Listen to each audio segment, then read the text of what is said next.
salaamaaleykum suñu mbokku fidèles auditeurs et auditrices su Sunu Kër FM la première radio panafricaine qui émet à Los Angeles ñu ngi leen di nuyu ku nekk si yéen di leen sant di leen gërëm te itam di leen ñaanal wérgu yaram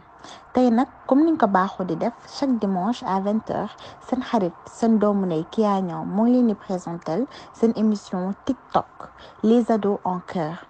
émission bi nag émission wu ndaw yi la émission boo xamante ne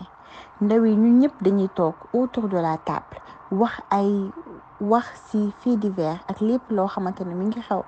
en ce moment ci suñu société dooli lante ay xalaat te indi ay solution ci fléau yi di xew en ce moment tey nag j'ai deux invités de marque ay ndaw yu xarañ ay ndaw yu am fulla ak fayda Nancy Ndiaye ak Ali Thioune waaw nag di leen wax ne thème tey bi nag sans rapport avec les mœurs les jeunes sont-ils en train d'oublier nos traditions gis nañ temps yi jeunes yi ni ñu nekkee di comporté woo seen teggin seen taxawaay seen colin ak lépp yi nga xamante ne ñu ngi koy def mu baax nag ñun jeunes yi ñu toog xoolaat suñu bopp xoolaat suñu taxawaay teg si nag defarwaat tuuti émission bi nag ku ko bëgg a déglu mën nga télécharger application Sunu Kër FM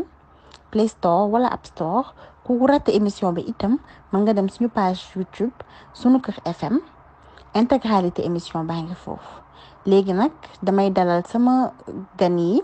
Ali Thioune mii nekk sama gauche ak Nancy Ndiaye mii nekk sama droite Ali Thioune naka nga def ñu ngi lay dalal bu baax si suñu plateau Sunu Kër FM. jërëjëf soxna Kya maa ngi lay fay di la jox sa wàccuwaay di la sant ci parole bi ma jox maa ngi nuyu tamit suñu fidèle auditeur ak auditrice yëpp ñi nga xam ñu ngi ñuy déglu tey ñu fas yéene waxtaanee lu am solo lu mel nii et j'espère que émission bi dina permettre lu bari leer ci boppu nit ñi permettre tamit ñu joxe ay solutions par rapport ak problématique bi ñuy soulever voilà loolu laa amoon pour wax par rapport à ma présentation kon xam naa maa ngi lay delloowaat kàddu gi merci. merci beaucoup Ali ñu ngi lay gërëm bu baax te di la sant itam si sa kàddu yi léegi damay def rek lu dul tourner wu à ma droite si sama invité bu ñaawul bi Nancy Ndiaye bienvenue si suñu plateau Sunu Kër FM ñu ngi lay nuyu bu baax na nga def. asalaamaaleykum Rokhaya maa ngi lay nuyu di la jaajëfal am contentement torop si dalal bi ñu dalal aussi maa ngi nuyu également suñu mbokk auditeurs yi ak auditrices yi képp ku jël temps déglu ñu maa ngi lay nuyu ci sa tur ak sa sant te di yaakaar ci yow tamit jàmm ak tawféex. alors émission bi dama rafetlu torop concept bi franchement dans le sens où dina permettre jeunes yi di éveiller wu et surtout ça va leur permettre de prendre conscience de ce qui se passe actuellement. Et c'est très intéressant aussi et j'espère également que suñu contribution dina apporter ay solutions ci yenn questionnement yi ba pare indi leen benn jàngat loolu daal mooy suñu mbëbët tey franchement maa ngi rafetlu torop émission bi tey di kontaan tamit ci invitation bi. jërëjëf Nancy jërëjëf Ali tey nag ñu indi thème bu am solo thème de mœurs les jeunes sont-ils en train d'oublier nos valeurs et traditions. thème bi nag c'est en rapport ak jeunes yi seen doxin seen taxawaay ak seen teggin ci société bi ak yu ñaaw yi ñu nekkee en ce moment xam nga nag dëkk bi moom dafa xaw a tëradi te émission bi c'est surtout pour parler de sujets tabous ay sujets yoo xamante ne on n'en parle pas forcément ak itam cause de fléau bi fan la jóge ak aussi nan lañ mën a def ba fléau bi ñu mën ko éradiquer même si nag ce n'est pas évident Ali naka nga gisee thème bi si ce point de vue bokk naka nga gisee jeunes yi seen taxawaay ak ni ñuy doxalee en ce moment ak aussi lan nga foog ni que mooy cause potentielle bi. jërëjëf Kya. question bi am na solo trop bon par rapport ak déperdition bi je pense que on a beaucoup de causes en fait mais man bi ma si gën a retenir mooy que la plupart des parents ils ont démissionné en fait c'est-à-dire contrôle bi parents yi doon appliquer bu njëkk ci seen njaboot, tu vois. On a tendance à remarquer que dafa nekk di disparaître nànk par nànk en fait. C'est-à-dire la plupart des parents aujourd'hui seen yar bi ñuy yar seen doom ça ne se résume qu'à satisfaire seen besoin yu primaires yi joxe dépense ak yooyu noonu. Alors que man maa ngi am benn nijaay bu ma doon wax ni que quand le rôle des parents ne se limite qu'à loger, nourrir et vêtir, là ils n'auront accompli que le quart de leur mission. muy lu doy waar. Donc man par rapport à la cause, je pense que une des causes les plus majeures en tout cas loolu la c'est les parents qui ont démissionné. yow dama bëgg xam est-ce que tu ne te bases pas sur les stéréotypes du genre les parents éducation su baaxee tey ce sont les parents su baaxulee tey ce sont les parents xam nga àdduna bi fi mu toll dafa doy waar. Y a beaucoup d'influence. La rue est une influence.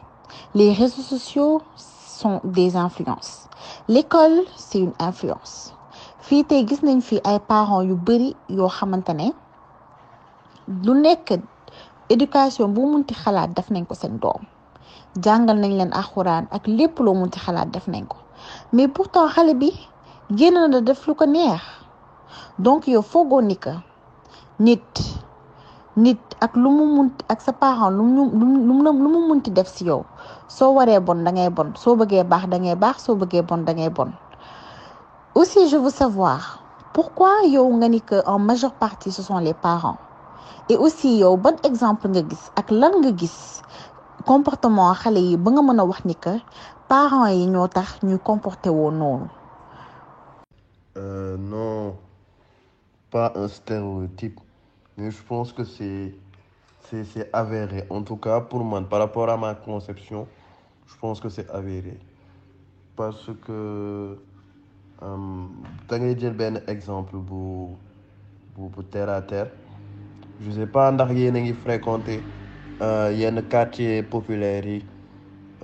quartier yi nga xam ni le revenu moyen journalier il est pas trop élevé quoi. Tu vois? Je parle de quartiers avec des familles pauvres et ou modestes. Genre quartier yooyu boo fa demee tu remarques que les gens ils sont tellement occupés à jéem a daw dépense ba am na ay détails yu bari yoo xam ne mu ngi am seeni kër soit daf leen di échapper wala soit duñ sax am jotu lijjanti ko en fait parce que seeni priorité day déplacé wu feneen. Et bon, est-ce que mën nga leen a blâmer par rapport à ça? Je ne pense pas. Mais il en demeure pas moins que c'est un truc très compliqué. Tu vois? Ça, c'est de un. Et de deux, la question... Est-ce que dama am ay yeneen exemple? Tey jii nii par exemple da ngay am sa doom bu jigéen mu nekk ci kër gi amul liggéey xamuloo ko benn source de revenu bu normal en fait day yor benn téléphone 400 wala 500 000 boo xam ne yow mi ay parents tu peux pas avoir ça en fait moom muy am loolu di doxantoog moom ci kër gi te pourtant kenn du ko ci wax dara tu vois. Loolu c'est un truc qui est pas normal et qui est très fréquent dans nos foyers.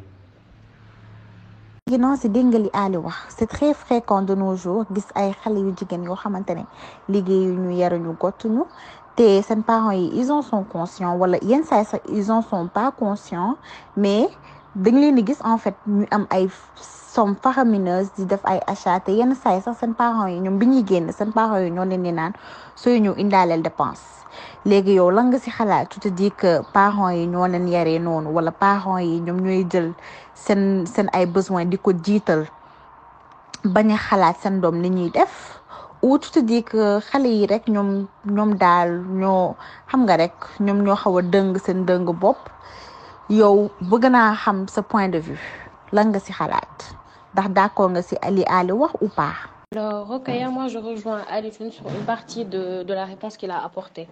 Pour moi, effectivement, dans certaines situations, c'est la faute des parents parce qu'ils ne sont pas assez vigilants ou de nous inculquer seen doom yi valeur de base yi en fait. Et ils sont trop dans le laisser faire et le laisser aller te dañuy dem ba xale yi dootuñu am wéeruwaay dootuñu am repère pour ñoom lépp lu ñu def rek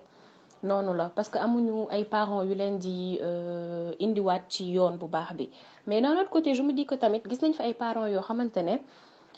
dañoo jox éducation bu baax seen doom yi ñoo xamante ne amaane ay imam lañ wala ay prêtre wala ay nditu yàlla jox seen doom yi éducation di leen contrôler di xool tout le temps seen doom yi ci lan lañ nekk di leen bàyyi xel di leen superviser mais xale yi dañuy génn bone feneen dañuy génn gis leneen feneen di ko def. Parfois aussi je me dis que si xale yi la ak si seen fréquentation parce que dañ naan nit du bon day mucc rek. damay dégg Macky di faral di ko wax nit du bon day mucc te loolu ça veut dire que tamit xale mën nga ko jox éducation bi gën ci éducation yi mais mën na génn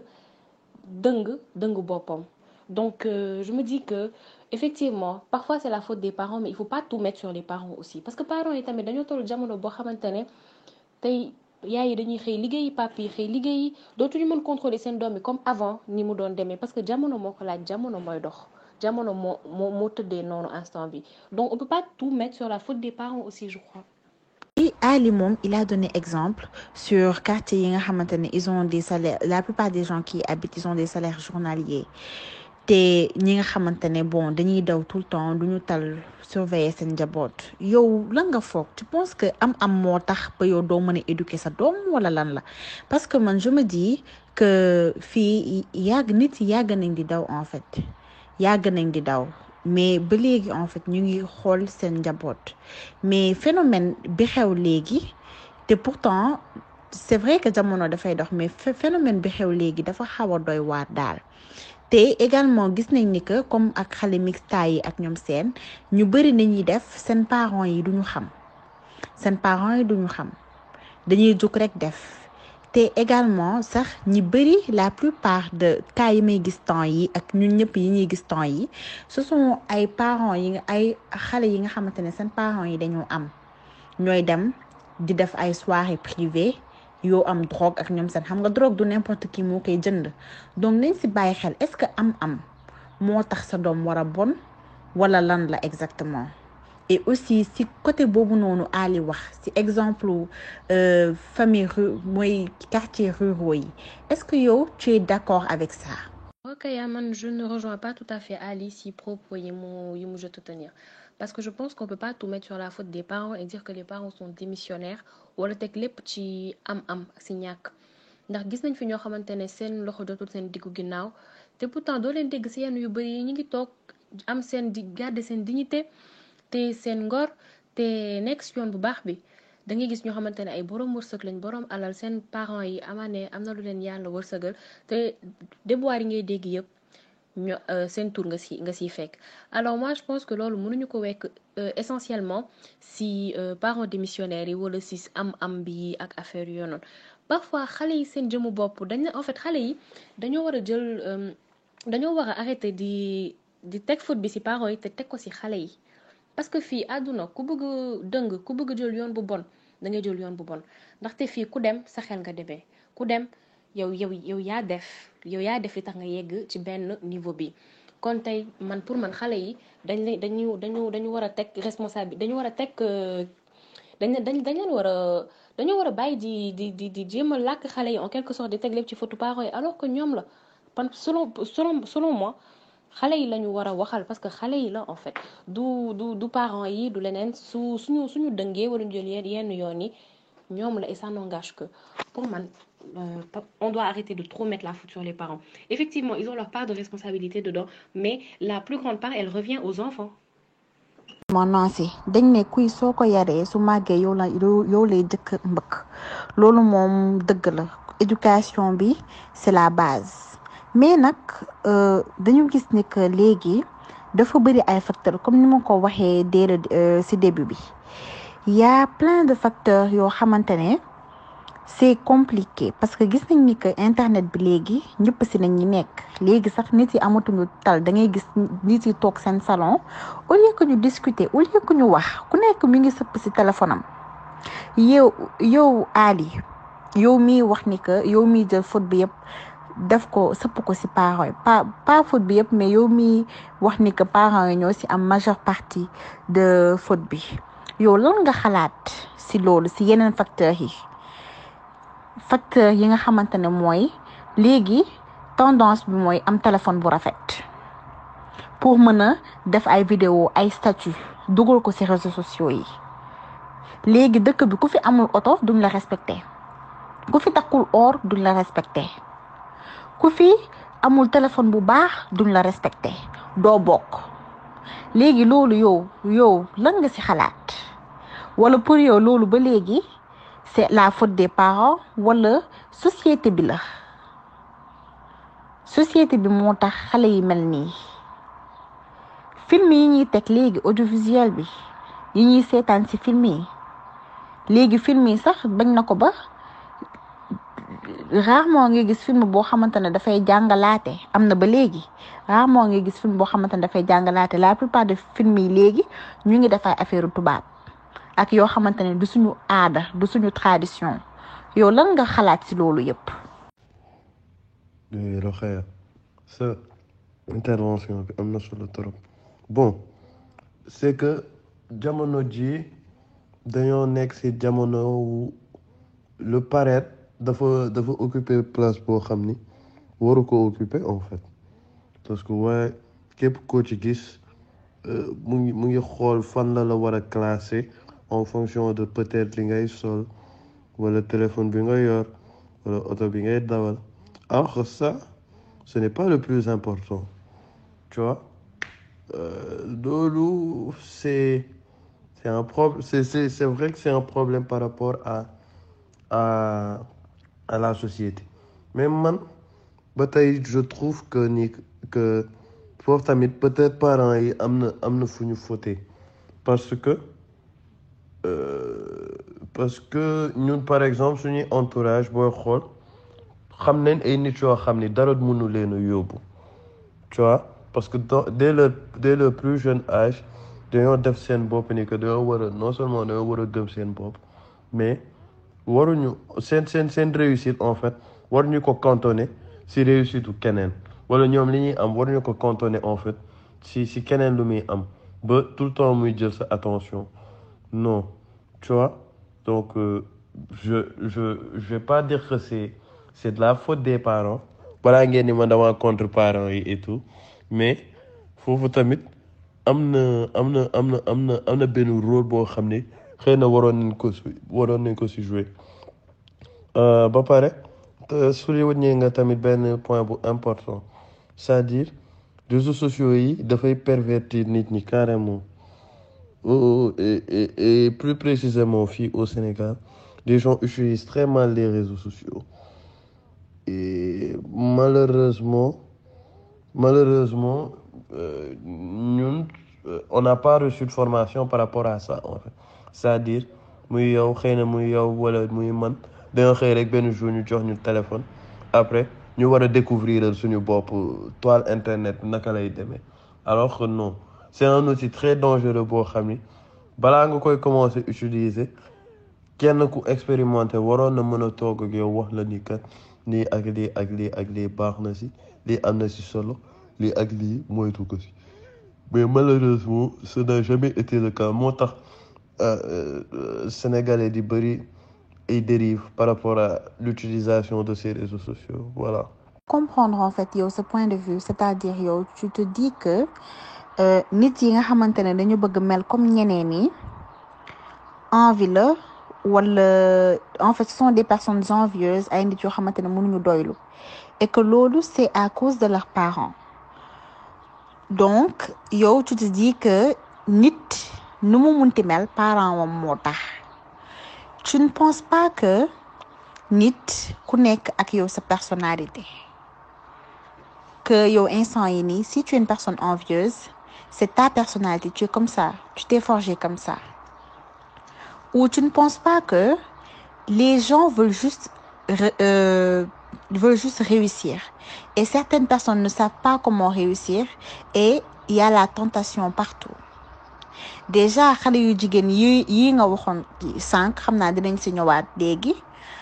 ma laaj leen aussi xale yu jigéen yooyu noonu pourquoi vous pensez que ñuy def loolu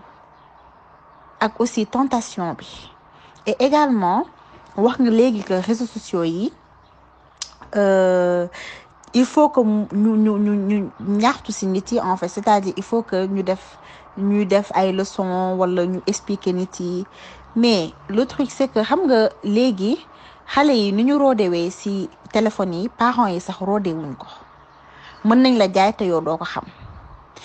te le phénomène c'est même pas que sénégalais c'est un phénomène mondial en fait ak mondialisation bi ak lépp léegi les gens ont tendance en fait à faire comme les occidentaux boo WhatsApp bi léegi ñëpp ñu ngi ci TikTok ñëpp ñu ngi ci donc je ne te dis pas que juste les enfants dañuy topp tendance bi et que même su fekkee sax ñaaxoon nañ leen puisque dañuy gis seen morom te xam nga xale dafa influençable te aussi xamul les enfants sont insoucieux les ados nous tous en fait les jeunes sont assez insouciants donc ils se disent que lii nit mu ngi koy def donc dara ne aussi te yenn saay sax nga def dara te doo ko xam yenn saay nga def dara mais après nga dugal ko te doo sax xam affaire yi ampleur bi muy jël léegi yow lan nga xalaat ci loolu noonu yëpp que tu penses toujours que ba léegi dañu waroon def ay leçons pour jàngal nit yi internet bi ni ñu koy utiliser et également que parents yi aussi ñoom ñoo tax ba xale yi am personnalité bu mel nii. Non, justement, Auréa, j'ai pas dit que c'est entièrement la faute des parents, mais le milieu en fait il détermine l'individu, tu vois. am na yenn jikko yooyu am yoo xam ni c'est base la en fait am na jikko yoo xam ni boo ko amul ça veut juste dire que somehow si ce processus d'éducation am na lu ñu raté si base bi ñu la waroon a jox. c'est ba ma jox la exemple am nay parents yoo xam ni ci bi gën a nekkee xale dañuy def sa bopp di que da nga war a doylu que soxlawoo di xool di loot ne kii li mu am wala kii li mu am et tout tu vois loolu day nekk ay valeurs yoo xam ne depuis booy nekk xale dañ la koy inculquer ba pare di si mettre accent bu baax ce qui fait que da ngay màggaaleeg moom day dem ba bokk si yow en fait tu vois donc ça c'est de un et de deux problème réseaux sociaux yi di tax mu nar a compliqué mooy koo xam ni par exemple taneewu la si mbir je pense pas que mën na la si yedd parce que quoi qu'on puisse dire tamit par rapport ak utilisation réseaux sociaux yi suñuy parents xëy na ñun ñoo leen ci gën a nekk à l'aise donc ñoom pour ñu ñuy yedd si loolu wala pour ñu ñuy jox ay directives par rapport à ça day xaw a compliqué je sais pas trop si tu comprends. ñoo déggandoo tuuni li mu wax non si léegi man bëgg naa am yow ce point de vue c'est-à-dire yow foogoo ni que parents yi lu ñu mënti wax xale seen doom xale loo ko mënti wax su màggee wala sax nu mu toll su bëggee def dara dina ko def am na ay xale yoo xam ne dañu wowle valeur boo leen mënti dugal sax yenn situation yi suñ si nekkee wala yenn affaires yi ñu bëgg ko achieve dañuy fàtte lépp duñu ànd si ak seen ngor donc yow est-ce que yow d'accord nga ak cuuni li mu wax te également est-ce que foog nga ni que nit ni mu mel ak ni muy doxalee c'est forcément l'éducation te yow la nga xalaat ci impact société bi ci xale yi ni ñuy doxalee ak impactu réseaux sociaux yi ci xale yi ni ñuy doxalee et également léegi dañuy gis xam nga émission bi dañ ne émission bi lépp loo xamante ne duñ ci wax ouvertement dañ ci war a wax di nga gis xale bu jigéen bu dem Claudel di jàngam rek la am ay kilifa ci dëkk bi te xam nga loolu duñ ci wax am ay kilifa ci dëkk bi dem xam nga yàq leen carrément di leen jox xaalis di leen defloo yenn affaires yi ba yàq seen àdduna yow lan nga xalaat ci loolu foogoo leen ni que magum jëmm yi ñoom ñooy détourner xale yi te yenn saa yi sax parent du si mën dara lu dul jox sa doom lu mu soxla ñaan éduquer ko bu baax di ko ñaanal mais yéen fléau bi lan ngeen si xalaat en fait man je me dis est-ce que war ngeen jël faute teg ko si kenn et également lii nii yëpp lan ban leçon nañ si war a tirer pour finaliser après on va voir nu ñu mën a def pour fléau bi ñu mën ko éradiquer léegi nag Nancy j'aimerais bien savoir yow laka nga xalaat ci lii yëpp. ok instant bi yaakaar naa ni tollu leen jamono boo xamante ne bépp parent ak lépp loo mën a def ci sa doom ak bépp éducation boo mën def ci sa doom sa xel du dal ndax dañoo toll jamono boo xamante ne pratiquement ci àll la ñu nekk notamment ak réseaux sociaux yi ak société bi ni mu commencé di changer mentalité parce que comme on dit moi je pense que c'est tout simplement parce que on est déraciné en fait on est déraciné instant bi ñi ngi roy européens yi ñi ngi roy yeneen modèle ñi ngi vivre occidentaux yi en fait te loolu dafa dem ba yow parent bi ak lépp loo mën def ci sa doom bu génnee tamit loolu lay fekkaat en fait parce que c'est un mode de vie maintenant donc parents yi en fait instant bi ak lu ñu yar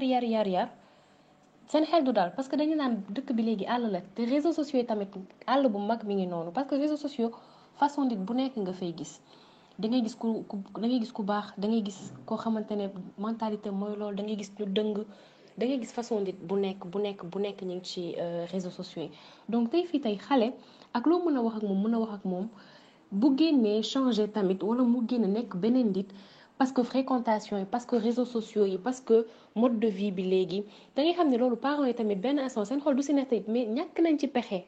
ci pexe parce que ils ont pas d'autre solution en fait instant bi parents yi ni ñuy gën a def mooy dañuy jox seen doom éducation bi leen war def si ñoom li leen war mais toog di ñaan parce que ak loo mënti def tey sa xel du dal.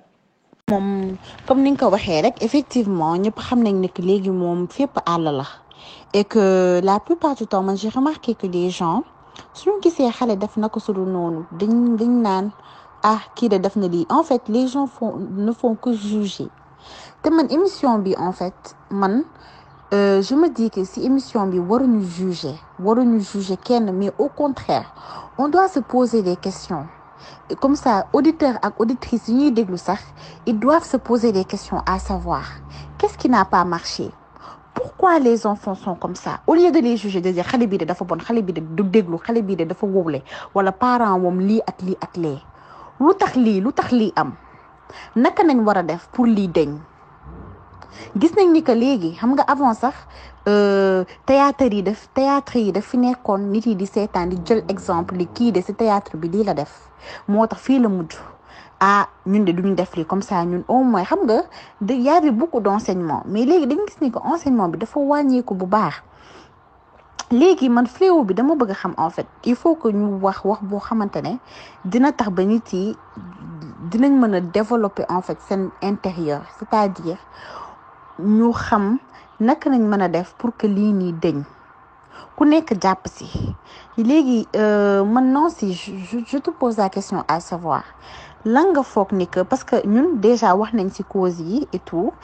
et on a même si nag c'est dur de jël nit bañ a jox faute bi kenn mais tout le temps ku nekk am na ci faute mais léegi ci benn point de vue de neutre sans jox faute kenn lan nga xalaat ni que nañ war a def instant yi nii ba fléau bi deñ même si nag c'est dur y a la mondialisation xam nga léegi occidentaux yi dañoo dugg ba telle sorte que ñun sax on pense que nous on est des occidentaux nan lañ mën a def ba suñu tradition yi ñëwaat nit yi bañ ko fàtte parce que même su may seetaan sax léegi série yi ak ñoom seen loolu sax xam naa dina indi beneen débat prochainement dimanche prochain incha allah dinañ si waxtaanaat mais lan la exactement léegi même kii sax même théâtre yi sax yi ñuy wane série yi ñuy wane sax mooy loolu donc qu'est-ce qui cloche exactement et comment on peut faire ba lii nii ñu éradiquer même si nag mënuñu ko éradiquer mais au moins ñu xale yi xamaat seen tradition naka nañ mën a def sans pour autant juger mais essayer de comprendre. Ok, man je pense que loolu noonu pour remédier si il faut absolument que ñu retrouver suñu tradition ak suñuy coutume ak suñu comportement de base en fait bañ a topp effectivement mondialisation am na mais mondialisation ñun dañ ci war a jël lu baax lu bon ni ñu écarter ko parce que Sénégal dañu amoon ay tradition yoo xamante ne loolu moo marqué ñëpp en fait muy kersa di sutura di respect ak genre qualité yooyu nga xam ne c'était enraciné si ñun en fait dafa bokkoon si ñun mais léegi kersa amatul sutura amatul nit ñi ngi waxante lu bon yéenanteew ñu lu baax ba pare dañoo mën a weeraate te loolu xale yi buñ koy gis dafay dem ba dafay dindi voilu kersa bi nekkoon ci ñoom daf koy dindi en fait bu njëkk ba boo seetloo buñ daan toog di seetaan ay film ak suñuy parents wala ak suñuy maam wala ak suñuy famille da ngay gis yenn scènes yi buñ ñëwaat dañ daan changer télé wala xale yi gëmm seen bët affaire yooyu comme si dañoo ruus en fait mais léegi xale yi amatuñ ci complexe boobu sama mboroomu jeunes yi amatuñu problème yooyu en fait muy man muy. Par contre, c'est une question très intéressante mais très compliquée aussi parce que le mal en fait il est plus ou moins très profond. Donc, il faut attaquer ça à la source. Et moi, je pense que déjà, premier step bi ñu war a def mooy revenir au donne-moi, c'est quoi le mot encore? Je me perds là. Les valeurs familiales de base, en fait. Il faut que l'on revienne à ça. Parce que bu njëkk ce qui s'observait mooy day am benn période boo xam ni toute la famille elle était autour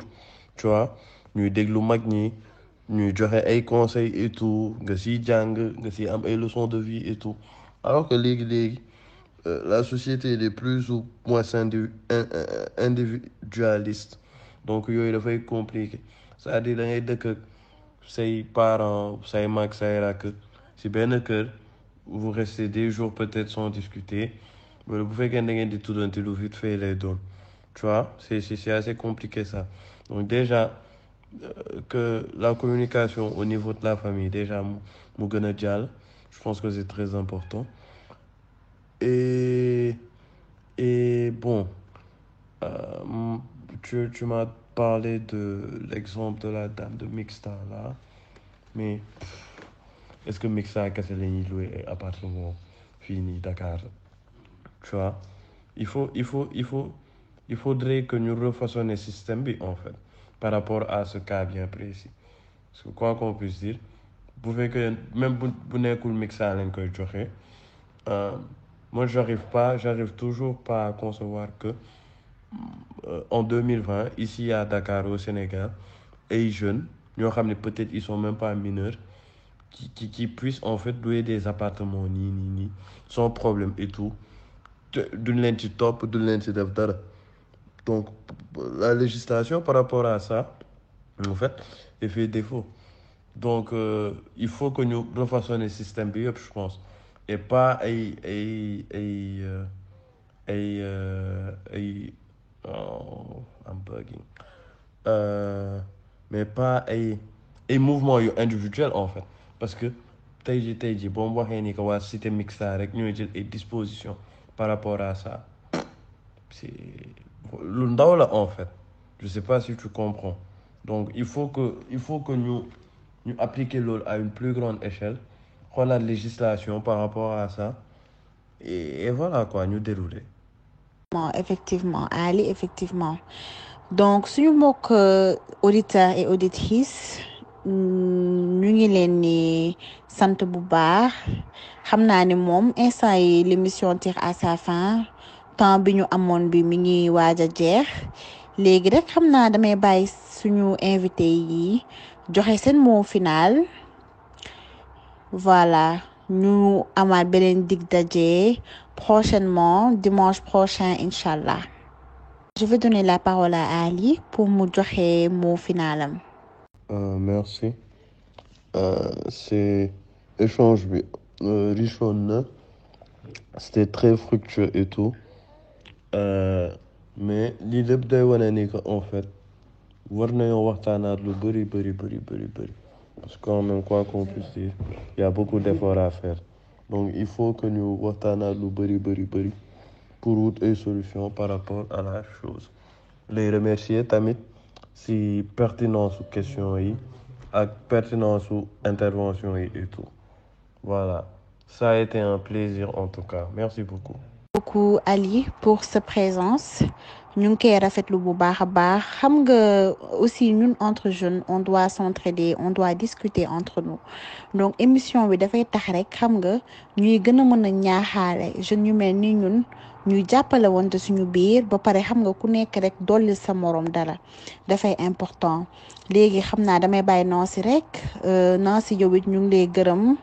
di la sant bu baax ci sa présence léegi xam naa dañ lay bàyyi rek pour nga tàggatoo ak suñu auditeur ak auditrices yi. Voilà Rokhaya, je tenais à te remercier pour ton invitation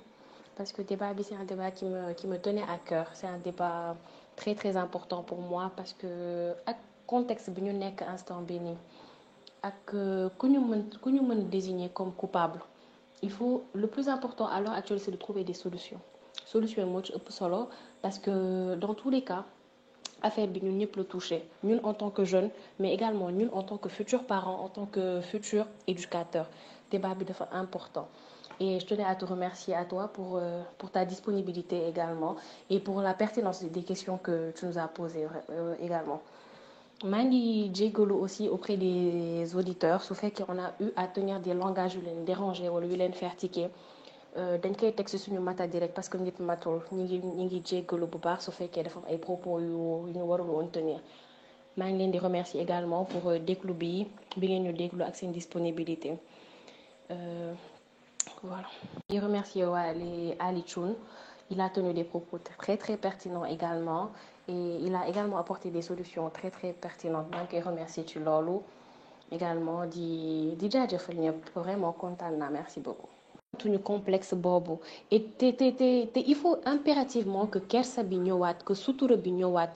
que qualité de base yooyu yëpp ñëwaat en fait pour que ñu mën a defaraat jeunesse bi parce que fii ak loolu ñëwaatul dara du mën sotti parce que lépp si loolu lañ ko mën a wékk man pour ma part je pense que il faut vraiment qu'on fasse un travail et qu'on essaie de il faut qu'on essaie de reprendre ses habitudes en fait il faut qu'on essaie de reprendre nos qualités tout ce que l'acculturation nous a fait perdre voilà il faut qu'on essaie impérativement de reprendre ça. Auditeurs et auditrices yéen a ngi ànd ak seen émission TikTok les ados en cœur présentée par Kia Niang Rokhaya léegi nag ñu ngi gis ni ko waxtu bi mu ngi xëcc nag suñu temps moom léegi mu jeex léegi damay dem ci Ali dégg nga naa si li mu wax léegi yow lan nga xalaat ni que nañ war a def ba kersa bi ñëwaat valeur yi ñëwaat lan nga foog ni que nañ war a def gis nañ par exemple cité mixta la dernière fois coordinatrice su cité bi mi ngi doon wax naan que ñoom cité bi léegi képp ku ñëw xale bu ñëw dafa loué appartement dinañ dem dafay investigation su fekkee xam ne ni que li nga fay def baaxul yaa ngi fay tux yamba wala dara dañuy woo police HLM te ñu ngi leen ci jàppale bu baax. Est-ce que vous trouvez que c'est assez intrusif wala c'est une bonne initiative parce que ñoom nee nañ carrément ko bëgguñu ku yàq seen doom yi di gis naka su dul noonu di ko reproduire vous pensez que c'est une bonne approche baax na lan nga xalaat ci loolu Ali foog nga ni que loolu baax na te itam lan nga foog ni que mooy solution pour que li Nancy Ndiaye wax kersa bi ak xam nga valeur yi tradition yi xale yi suñu morom yi nekkaat ci le bon chemin lan nañ war a def. jërëjëf Nancy jërëjëf Ali Thioune jërëjëf suñu fidèle auditeurs et auditrices suñu Kër FM kenn du yéen ñu ngi leen di jaajëfal bu baax sama technicien bi nag mi ngi ma naan ni que heure bi jot na ñu ñuy def rek lu dul di leen jox dig daje ba beneen yoon si seen émission TikTok les ados en cœur présentée par Kia Niang ñu ngi leen di jaajëfal bu baax kon ba dimanche prochain incha allah si waxtu yi.